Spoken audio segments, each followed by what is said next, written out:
Hey, what's up, folks? Welcome back to On Texas Football. I'm lifetime Longhorn Rod Babers. Pleased to be joined by fellow lifetime Longhorn, the young prodigy CJ Vogel. And we're both still pumped from that national title game last night. So we want to talk about the national title game, Indiana winning the national title over Miami 27-21, but through a Texas lens. We'll talk about what led to both of those teams being in that matchup, really some of the elite traits of both of those teams, what kind of made the identity of both of those squads, and really that matchup and what lessons Texas can learn from their journey, both Miami and Indiana's, and how they can apply that to their journey this upcoming season, and how hopefully that can lead to them getting to the same destination, which is the national title. That's the goal. So that's the premise of the video.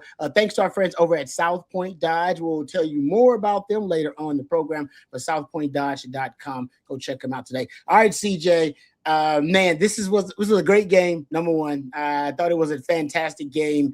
And just overall, your thoughts before we dive into just the traits and the identity of both of these squads and some of the, I think, lessons that Texas can take from that.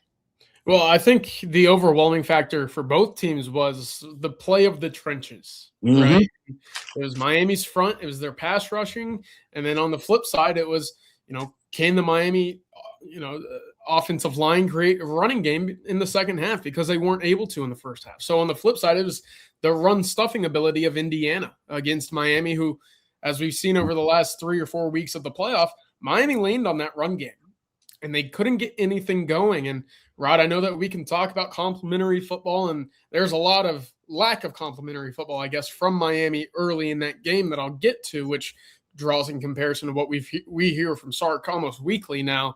But for me, it was the takeaways of when you play a ferocious get after the quarterback style of defense with your front seven, does that also align with the back 4 or 5?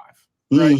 Miami, I think, stitched it together in the second half, but they didn't in the first. And I think that's why Sark made that change. But we'll get to that here in a minute too, Rod. That's man, that's good. CJ, you almost kind of read my mind a lot of different ways here. You know what? That's kind of start there with how aggressive these defenses are, and I think that's a great place for Texas fans to start, because that's one of the reasons that Sark, or maybe the main reason Sark made the change from PK to World Muschamp. I went and looked at the aggression indicators of these two defenses, Indiana and Miami. When looked at blitz rates and stunt rates, pretty fascinating. If you look at Miami, they don't stunt or do a lot of twists and stunts and play games up front because they got just NFL dudes. What are you talking about? Ruben Bain on the outside, Messador on the outside. They just got dudes. So they don't need to play games. They just try to isolate those guys. They try to double mug inside. They'll go unbalanced to one side or the other. They do really wide nines for their edges, just trying to isolate them so they can go out there and win. Indiana, on the other hand, they don't really have those guys, right? They don't even have a guy with double-digit sacks. So they actually stunt and twist. Their stunt percentage is the 10th highest in the FBS. Their run stun percentage is 9th highest in the FBS. Pass stun percentage 16th. They do a lot of stunting. They do a lot of movement on the defensive line. Schematically, that's how they're aggressive. That's how they create chaos. They try to create chaos in that way. Miami's got its own way of creating chaos, but that's how they create chaos. Both of these teams blitz a lot, another way of creating chaos. But along with the blitz rate, because I think both Miami and Indiana are both top 20 in blitz rate, but the sim pressure rate for Indiana sets them apart. Second in the country in simulated pressure rate at 54% sim pressure rates. So they do a lot of confusion, but they're trying to create as much chaos as possible. I think that's the lesson for Texas fans. That's what Sark wants a little bit more of, because when you look at Texas and all of those indicators, CJ, 95th in blitz rate, 59th in sim pressure rate, 83rd in stunt percentage. You just didn't do a lot to create chaos. You had good players, and they made plays, but you didn't do a lot schematically to create chaos for them. No, I totally agree. And to add to that, when you have a front seven that creates as much havoc as Miami's does, and what we think Texas, they did, right? They were top 5 when the regular season concluded in sacks. They were in the top 10 or top 15 in tackles for loss. You can create those havoc plays, those game-changing plays, Rod, but you have to make sure that you're not,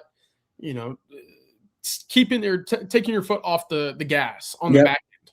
Yeah. And I think the tale of both halves for Miami kind of put into perspective why Texas and Steve Sarkisian made the switch from Pete Kwiatkowski to Will Muschamp.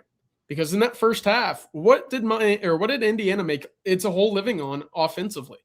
It was the RPO game and the pass game to free access throws, right? Corners were bailing. They weren't playing press man, and there were just guys that were catching the ball with plenty of room to go, right?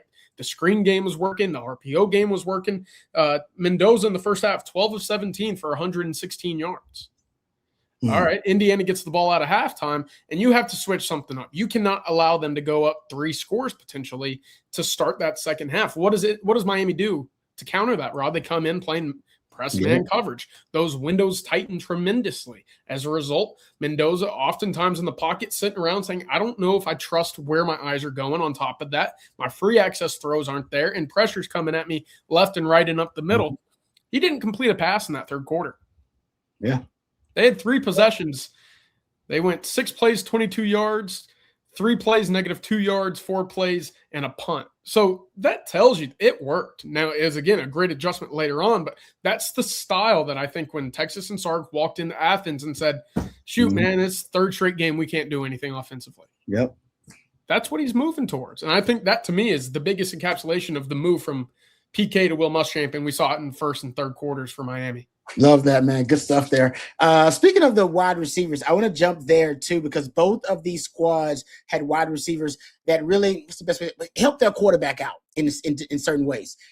Indiana, this is a freaky stat about Indiana's wide receivers. I think we saw it a little bit in that game versus Miami. Contested catches and contested catch rate. Crazy thing, 25% of Indiana's targets this season were contested catches. That's not the freaky part. That was 62nd in the FBS, but 44% contested catch rate on those contested targets. I mean, that's the average is 31%. They were at 44%. In the playoffs, they were at 45%, almost 46%.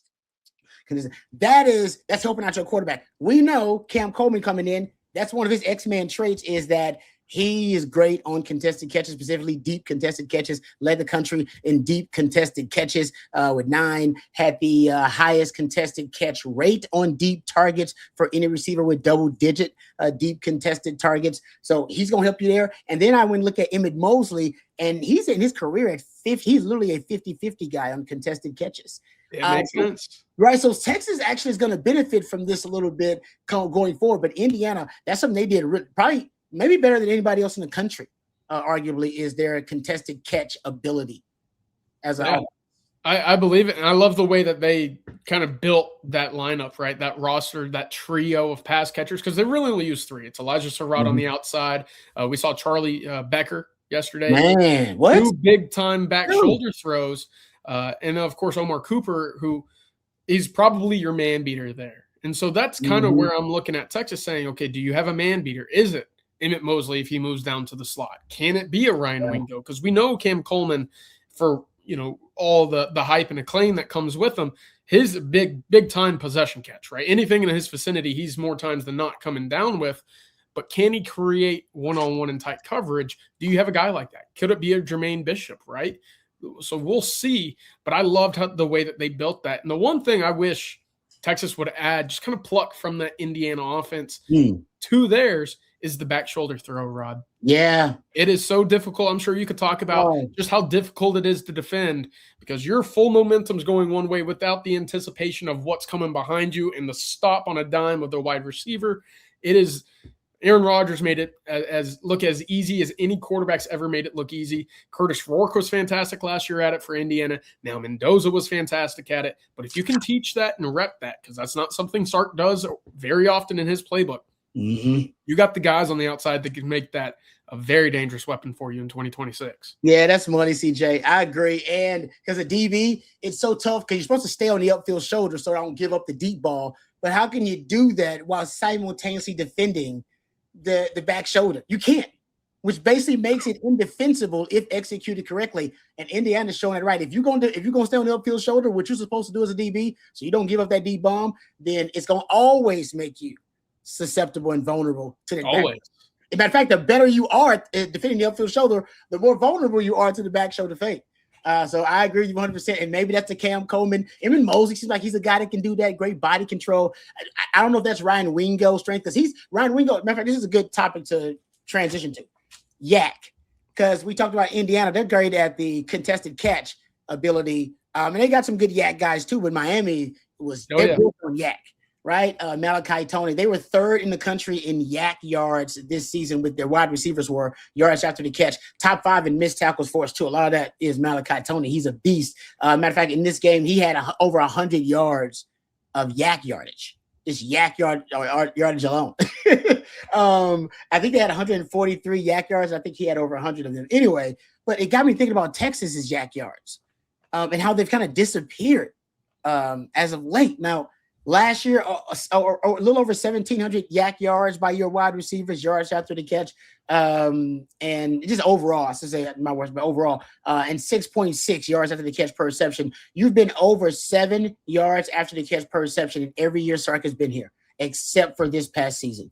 And you fell to your second lowest yardage total overall yards after the catch, right ahead of 2021, when you had a little over 1,500 yards. When you didn't have really anybody that you could rely on, right? No. So is that a concern, or is that we're just, is that just the nature of the beast? Because look, with Quinn Ewers, what was he really good at? Getting the ball down to guys with space to run, right? Yeah. And Texas had a Jaden Blue, they had a Roschon, they had a Bijan, I think Weiser, to an extent, was someone that they liked throwing the ball to. They didn't necessarily want to rely on that being a big piece of their puzzle. Mm-hmm. But with Arch, we've obviously seen, hey, he likes throwing the ball down the field. And we talked about it very early last year as well, Rod.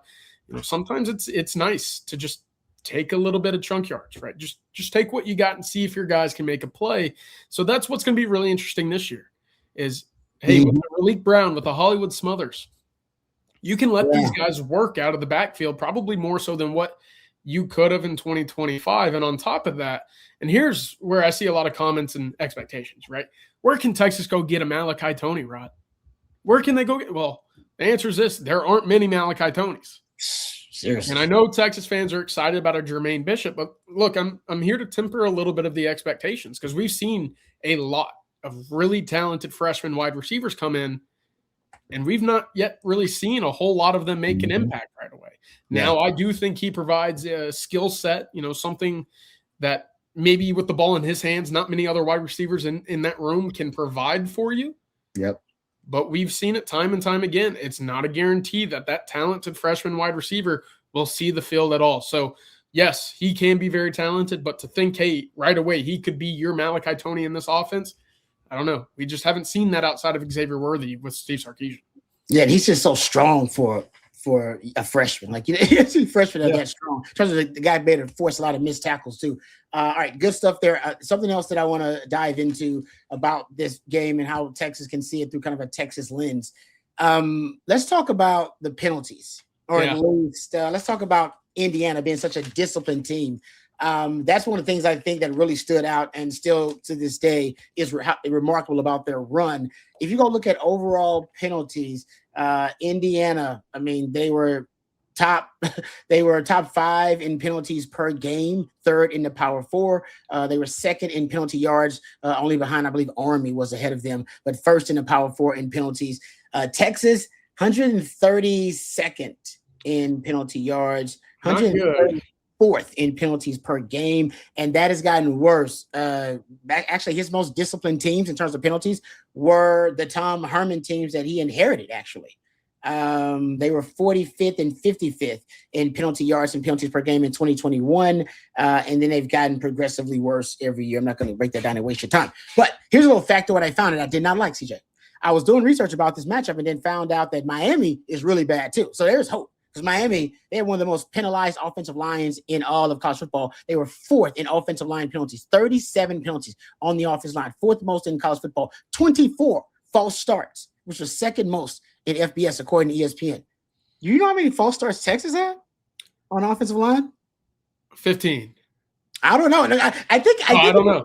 No, I think the number that I remember is higher than 24. So what I'm going to do is go back and look and individually break it down. But I think Texas, they said second most, and they did not reveal who was first in the article I read in ESPN. So I'm like, I wonder if it's Texas. First thing I thought, I was like, I wonder if it's Texas that's first. It makes you think. Because whether it's false starts, whether it's, whatever the pre-snap penalties, the movement of the ball by the center beforehand, an illegal snap, whatever it was, there were too many, Rod. And, to your point, discipline was the biggest reason why Indiana won that football game, right? And it leaks into special teams. What is special teams all about? Effort and discipline. Texas struggled with both aspects of special teams in 2025, and ultimately that's what won them the game. And that's something, look, I think penalties are one, it's the combination of being out of position but trying hard, right? The effort is there more times than not, but you got to know when to not hold, when to not block in the back, where you are on the line of scrimmage, because the first touchdown drive of the day for Indiana, it looked so similar, Rod, to that of Ohio State's first touchdown drive against Texas. Yeah. You get a defensive pass interference on 3rd and 6. You extend the drive. 3rd and 13, you get a stop, but your edge rusher's offside. Now it's 3rd and 8, you convert. Now you're in the end zone in a game in which points were a premium early on. It's that type of discipline that you have to have when you play at a high level, and Texas hasn't had it for a couple of years now. Yeah, you can't afford to beat yourself. Right. Not in those big games. That's kind of getting me to another point that obviously is important in any kind of championship level of football. Turnovers. We're actually seeing that in the NFL playoffs a lot too, but I digress. Both of these teams were top 10 in takeaways. Indiana was 3rd. Miami, they had 25. They were, I think, tied for 9th. And Texas was not bad, by the way, in takeaways this year. I think Texas ended up having 23 takeaways as a defense. But this is something I did not know, because Indiana, first in turnover margin, led the country in turnover margin. Always a good stat to be elite in. Texas was 4th in the country in turnover margin. We don't talk about that enough. No, we don't. We don't talk about that enough. We should talk about that more. The game ended on, by the way, a game-sealing interception, so turnovers did play a big role. But for Texas, they went from they were last year, you know this, CJ, because we talked about it, they were 130th in turnovers lost last season. They were in the red, yeah. And they had 26 of them. They only had 9 this year with a first-year starter. That's one of Archie's abilities we don't talk enough about. He does a good job of actually avoiding the careless turnover. I'm not saying he always takes care of the football, because sometimes these interceptions are dropped or something like that, but look, the stats speak for themselves. I absolutely do. And credit to the running back room as well and the ball carriers, because look, fumbles are, they're that's something that will flip a game upside down, is a ball on the ground. And I think Texas did a great job of holding on to the rock. I think one of the stats that we saw earlier was Indiana didn't have a lost fumble all season. Yeah, 15 straight games without a fumble. That's pretty remarkable, right? So if you can protect the rock like that, Rod, that's another point of emphasis going into 2026 for me. And the last one I wanted to mention as well, and it's a large encapsulation of special teams. I mentioned it's effort and it's discipline. That's the 2 factors that make up special teams for me.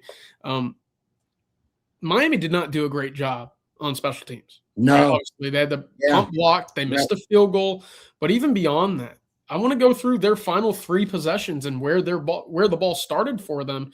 I guess their last 4 possessions of that game.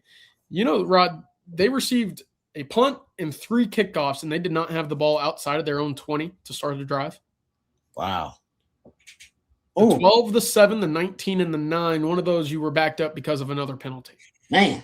Again, in a game like that where points are a premium, yards are hard to come by, making yourself have to go 80, 85, 90 yards, that's hard. That's hard for anybody. Mm-hmm. Yeah. That is great. I didn't think about that, but you're right. Especially special teams, the lesson for Texas, your special teams, you've been inconsistent last year, and then the year before that, you were also inconsistent. That special teams won them that game, arguably, Indiana. You could make that claim. So one thing also, I want to get this out there before we end things. I know we're getting close to it. I always say to win big games, you have to break tendency at the right time.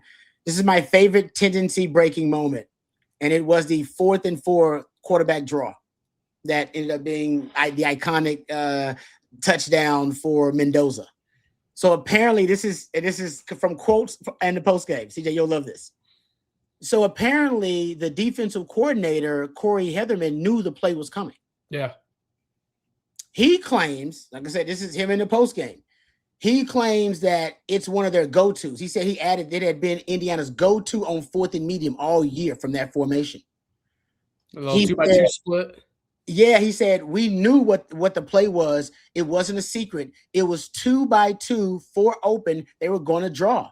He said they didn't get the call communicated fast enough so that the linebackers could check. He said it wasn't a secret. He said the issue was getting a check call to the players. Linebacker Wesley Besaint, I believe, had it, and then to the 3 technique, but they didn't get it called.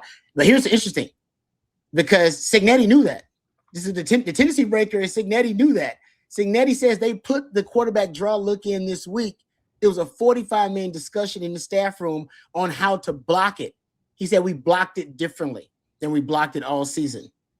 He said we gave credit to Mendoza because he was tough as nails and got more than just the first down. But he said we blocked it differently on purpose. He said that in the post. He said, yeah, we blocked it differently. We knew they knew. We set them up. And and he said we knew what the defensive call we were going to get and the look. And he said the opposing team knew based on our tendencies, we were going to run the quarterback draw, but we had to block it differently. You have to break tendency at the right time. It reminds me of when Jim Knowles said after the strip sack against Texas, and Ohio State said, yeah, we ran a coverage against Quinn that we hadn't ran all year. So he couldn't have possibly seen it on film. Yeah. That's brilliant for coach. And the last tidbit I'll add to that, because there are times, Rod, that we'll look at what we see in the red zone and think, hey, I don't know if there's an extra trick up the sleeve of Sark. That's when you got to have it. Mm-hmm. Right? Yep. Yeah, exactly right. When you got to have it. Yep. That was a money play. Like he was saving that one for that time. Brilliant play call. All right. A last little bit here. We talked about this, that experience matters. Been talking about all year. The Big Ten has now won 3 straight championships. That's a different discussion for a different day. But how about this? The number of 4th and 5th and 6th year starters, on each of those championship teams. For Indiana, they had 18 total starters who were 4th, 5th, or 6th year guys. Jeez. Ohio State in 2024, 19. So they had 19 3rd, 4th, or 5th year guys. Okay. They had 15 total 4th and 5th year guys. They didn't have any 6th years. So I'll take that back. No 6th years for them. So Ohio State, they had 15 total 4th and 5th years. Still a lot of experience. 2023 Michigan, they had 16 4th, 5th, and 6th year guys as starters. So Indiana definitely maximized it. They have popularized it. So that advantage is getting older guys because their average offense, I think, average age is like 22 years old. But that has been one of the secret sauce to what the Big Ten's been doing. Like they're older teams. Maybe it's just, I don't know, maybe it's the COVID stuff left over, whatever. They've been older teams. Their frontline guys have been for the most part. It makes sense. It makes sense to target age out of the portal because look, and this is just, part of what Texas has to deal with, right? I think Ohio State has to deal with this to an extent. I think Georgia deals with this, but when you recruit high-level guys and can consistently put them into the NFL after 3 years, well, you've done your job. But to your point, right, you don't get that 4th or 5th potential year. So the guys that you retain, if you're lucky enough to retain them, how often are they able to contribute immediately? And I think Texas, what we've seen this year out of the portal, going out and adding a Jafard, adding, Rasheem Biles, adding Hollywood Smothers, Raleek Brown, guys who have played a lot of football, that comes with a lot of experience. And fortunately, above everything else, they're going to 2026 with a 4th-year quarterback as well. Ooh, there you go. Last rule and lesson we learned. Get a dude at quarterback because Mendoza is a dude. And Texas definitely has one. All right, let's thank our sponsor, our friends at South Point Dodge, before we end things. Nothing like Texas football and nothing runs like a Ram. South Point Dodge is Austin's Ram headquarters. And right now is a great time for you to save big and get huge savings on Ram trucks, Jeep SUVs, plus exclusive perks for On Texas Football listeners. You have 90 days to make your first payment when you purchase a brand new car over at South Point Dodge. They'll ship that new ride to you no matter where you are in the great state of Texas or beyond. They have over 600 vehicles vehicles in stock right now. So whether you need a workhorse or a weekend warrior, our friends over at South Point Dodge have you covered. Visit southpointdodge.com or go see them off of I-35 in South Austin. Whether you need a car, truck, SUV, something new, something used, our friends at South Point Dodge pride themselves on being Austin's automotive everything at southpointdodge.com. All right, CJ, great stuff. As always, man, I appreciate you. I always learn a lot hanging out with you. You're a football theorist like myself. Thank you guys out there for watching and for listening. And thank you to our friends over at South Point Dodge as well. Thank you to Matthew behind the scenes, twisting and tweaking the dials. And for Matthew and for CJ, I'm Lifetime Longhorn Rod Babers. Until next time, hook 'em horns. Hook 'em.